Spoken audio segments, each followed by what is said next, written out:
So breakfast అయిపోయింది. కూటమి కార్యకర్తలందరూ సిద్ధంగా ఉన్నారు మీటింగ్లో. సో మీటింగ్లో కిరణ్ కుమార్ రెడ్డి ఏం మాట్లాడతారు, ఏం చెప్తారు చూద్దాం.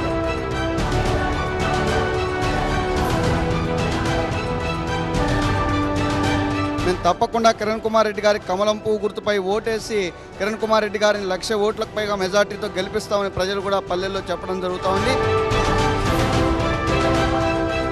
తప్పకుండా విజయం తథ్యం.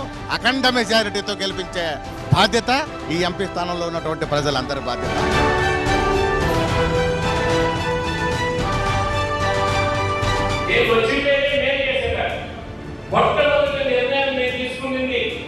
ముఖ్యమంత్రి అయితేనే 50 సంవత్సరాలు నేను ముఖ్యమంత్రి అయినాము.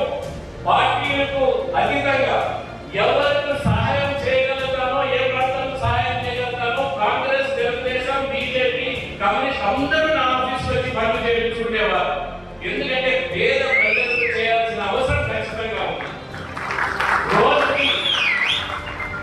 రోజుకి 30 లక్షల రూపాయలు నేను సీఎం రిలీఫ్ ఫండ్ పైన రోజుకి శాంక్షన్ చేశాను. ప్రతిరోజు నేను అధికారంలో ఉన్న ప్రతిరోజు మినిమం 30 లక్షలు, కొన్ని రోజులు 1 కోటి రూపాయలు శాంక్షన్ చేసేవాడిని.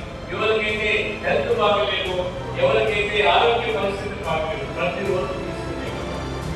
ప్రజల సంక్షేమమే మనం కోరి ముందరకు పోయాం కాబట్టి